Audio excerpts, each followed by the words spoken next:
드디어 우리가 시험 범위 대단원 4랑 5 중에서 두 번째 내용인 대단원 5로 넘어갑니다.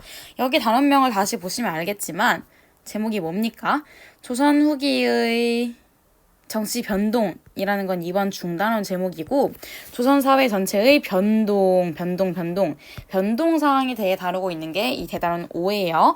자, 이 네 가지 내용 중에서 먼저 볼 내용은 당연히 첫 번째 거겠죠. 정치가 어떻게 변동해 갔는가라는 걸 볼 건데, 첫 페이지에 보면 힌트가 있습니다. 붕당 정치는 초기에는 어땠다?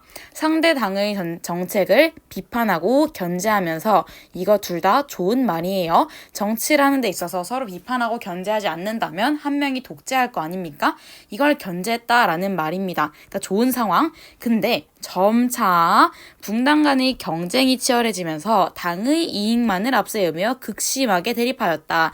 이건 결국 변질되었다라는 뜻이에요. 대표적으로 서림이 만드는 이 붕당들이 변질되는 게 보이는데, 그 외에도 어떤 것들이 변질되어 가는지 또 보도록 합시다. 넘어가면 먼저 나오는 거는 통치체제의 정비라는 제목입니다. 통치체제가 뭘까요? 통치체제 하면 우리 지금까지 중앙행정, 지방행정, 군사제도, 교육제도 등등 제도에 대한 것들이 많이 나왔는데요. 우리 이번에는 이미 만들어진 나라에서 변동된 내용들을 보다 보니까 중앙행정, 지방행정, 군사, 교육 모든 게 나오진 않고, 그중에서 정치에 대한 내용과 군사에 대한 내용 두 가지를 집중적으로 다루고 있습니다. 먼저 정치에 대한 내용을 볼 거예요. 그러려면 이전을 떠올려보면 좋겠지. 조선 전기 우리 처음 배웠을 때 중앙행정을 어떻게 했었죠? 사실은 중앙행정에서 가장 중시되었던 기구, 제가 수업 시간에 가장 많이 물어봤던 건 뭐였죠?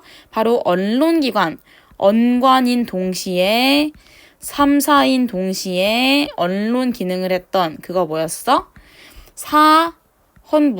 사헌부는 뭐야? 헌신으로 기억하라고 했죠? 신하들을 비판하는 기구. 그 다음에 사간원, 이건 그럼 뭐겠어? 왕에 대한 비판을 하는 기구. 마지막 왕을 도와주는 홍문관. 이 세 가지. 홍문관은 특히 세종대왕이 만든 뭐였어? 집현전을 누가? 성종이 다시 만든 게 홍문관이었죠. 그 다음에 이게 언론기관이었다면 그 다음에 중앙정치를 주도하는 곳이 어디였죠? 의정부, 부대찌개를 만드는 그곳 어디야? 의정부였죠. 그리고 여기서 결정한 거를 집행하는 기구 6조까지. 이렇게가 이제 중앙행정의 큰 틀이었는데, 이것이 어떻게 바뀌어가나 먼저 보겠습니다. 자, 외란과 호란을 거치면서, 외란과 호란 이 두 가지, 제가 수업 시간에 단어로 뭐라고 그랬죠? 난. 두 손을 양손이라고 하는 것처럼, 두 발을 양발이라고 하는 것처럼, 양이라는 말은 둘이란 뜻이죠. 두 개의 난, 외란, 호란, 난. 그러니까 이 두 개의 전쟁을 말하는 거죠. 이 양난을 거치면서 조선의 정치 운영과 군사 지도가 달라졌다. 첫 번째, 여기부터는 이제 정치적인 내용이 나올 건데요. 비변사의 기능이 강화되었다. 비변사는 원래 뭐였다? 국방 문제를 처리하기 위한 임시회의 기구였다. 얘네가 다루는 거는 정치 전반에 대한 이야기가 아니라 오로지 국방에 대한 것, 그리고 또 어떤 기구? 심지어 임시회의 기구. 항상 있는 게 아니라 우리가 회의해야 할 안건이 있을 때에만 소집되는 임시적인 기구였는데, 이게 양난을 거치면서 어떻게 돼요? 최고 통치기구가 된다라는 말이 나와 있어요. 왜냐? 제가 말했죠. 정치에서 지금 전쟁이 가장 중요한 상황이다 보니까 자꾸만 이 비변사가 기능을 하게 되고, 중요한 사람들은 다 비변사에 모여들고, 그렇게 하다 보니 결국 가장 힘을 세게 갖는 이 기구가 비변사가 되었고, 그러다 보니 누가 약해져? 당연히 원래 정치 기능을 하던 의정부, 그리고 이걸 집행하던 6조, 얘네 다 약해지고, 얘네들이 뒷받침해주던 게 왕권이었기 때문에 왕권마저 약해지는 그런 상황이 옵니다. 여러분 기억나시죠? 원래 그 옛날에 태조, 이성계, 태, 세, 문, 단, 세에서 왕권이 강한 게 누구부터였어? 이 태종 이방원, 그리고 세조였죠. 이럴 때마다 뭘 약화했었어? 의정부 약화시키고, 태조 이성계라거나 이 세종 같은 사람들은 의정부 강화시키고, 의정부 강화시켰던 거 기억나세요? 이렇게 혼란스럽다가 마지막에 누구? 성종 때쯤 가면은 이제 의정부랑 왕권이 모두 강화되어서 적절하게 조화로운 살인들, 아니 그 성리학자들의 나라가 완성되었다라고 설명했던 거 기억나세요? 의정부와 왕이 원래 정상적인 국가에서 힘을 가져야 하는 애들이라면 이제 걔네가 모두 힘을 잃고 누가 힘을 가져? 비변사가 힘을 갖는 그런 상황이라는 뜻입니다. 여기까지가 중앙 정치에 대한 내용이었다면 그 다음부터 이제 군사에 대한 내용을 보도록 할게요. 군사에서의 키워드는 뭐야? 바로 이 훈련도감과 소고군 이 두 가지인데요. 훈련도감이 중앙군이라면 이 소고군은 지방군이라고 보시면 됩니다. 자, 하나씩 보자. 일단 훈련도감이 만들어진 배경. 중앙군이 임진왜란 중에 기능을 잘 발휘 못하자. 기억나시죠? 어디를 가장 먼저 뺏겼어? 당연히 일본이랑 싸우니까 우리나라 엉덩이 어디였어? 부산 빼앗기고 바로 충주맨의 정치적 중립성, 우리나라 한가운데인 충주 빼앗기고 평양까지 빼앗겼던 거 기억나시죠? 이 평양, 특히 명나라가 도움 군대 보내주기 전까지는 되찾아오지도 못했어. 이렇게 다 뺏긴다는 거 우리나라 군대가 미약하고 쓸데없다 이런 뜻이에요. 그러니까 이걸 우리가 개선해야겠지? 그래서 만드는 군대가 이 훈련도감이라는 군대입니다. 훈련도감의 특징은 두 가지가 있어. 1번, 구성이 삼수병이라는 거야. 삼수병이 뭔지는 옆에 있습니다. 여기 자세히 보면 알 수 있는데요. 포수, 사수, 살수.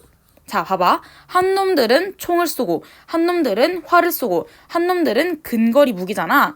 창과 칼을 쓰고. 얘들아, 총이라는 거는 재장전하는데 시간이 걸리죠. 그럼 이 걸리는 동안 우물쭈물하고 있을 거야? 그동안 다음 부대가 싸워줘야 되고 또 다음 부대가 싸워줘야 되고 이런 식으로 순환이 가능한 게 삼수병인데 이 삼수병의 체제를 훈련도감이 갖추게 되면서 이전보다는 훨씬 더 발전된 군사력을 가지게 되었다라고 보시면 되고요. 그 다음 두 번째 특징이 여기에 나와 있어. 뭐야? 일정한 급료를 받는 직업군인이었다라는 거. 1번 삼수병 구성이라는 거, 2번 직업군인이라는 거, 이 두 가지를 기억하시면 되고요. 그 다음은 이 훈련도감보다 위쪽 이야기야. 이제 한성과 한성과 그 근처를 방어하는 군영을 만들어서 총 몇 개를 만들었어? 5군영이라는 체제를 만들었다는 거예요. 여기도 나와 있죠? 제가 이걸 기억하진 말라고 했는데 어영청, 주어청, 총용청 뭐 이런 것들 몇 가지를 더 만들어서 여기다가 플러스 훈련도감까지 하면 몇 개? 5개. 그러니까 군영 5개인 체제이다. 우리 나라가 있으면 5개의 군영이 있어. 어영청, 수어청, 총유청, 금이영, 그리고 훈련도감. 근데 이 훈련도감 안에는 어떤 병사들이 있다? 포수, 사수, 살수라는 삼수병으로 구성되어 있다라는 이런 틀입니다. 아시겠죠? 자, 이게 군사, 중앙군이라면 다음 마지막 지방군도 보러 가도록 할게요. 다음 지방군의 이름은 속오군인데요. 여기에도 특징이 두 가지가 있습니다. 1번, 양반부터 노비까지가 포함되었다. 원래는 양반도 안 가고 노비도 안 가고 평민만 갔을 텐데 더 높은 계층인 양반, 차마 너무 귀해서 모시지 못했던 양반부터 차마 너무 천해가지고 군대같이 중요한 걸 줄 수 없었던 노비까지 모두 군대에 포함시켰다는 게 이 속오군의 특징이고요. 그 다음에 평상시에는 생업에 종사하다가 유사시의 전투에 참여하였다. 유사시가 뭐야? 제가 수업 시간에 말했죠. 자, 버튼이 있어. 빨간 버튼 써 있습니다. 유사시 누를 것. 너네 누를 거야 안 누를 거야? 이런 거 꼭 눌러봐야 되는 게 여러분들의 마음이죠. 그렇지만 이거 무슨 말이야? 지금 누르지 말고 비상시에 누르라는 뜻이야. 유사시라는 거 비상시라는 뜻이라고. 그러니까 이게 얘네들은 평상시에는 자기 할 일 하고 겨울같이 할 거 없을 때만 훈련을 하다가 일이 생기면 그때는 불러서 전투로 참여시키는 그런 군대가 지방군인 속오군이에요. 둘 간의 특징과 차이, 그리고 새로 만들어진 체제, 이름, 특징, 키워드 다 기억해 두셔야 되고요. 그럼 다음은 조세 제도로 넘어가 보도록 합시다.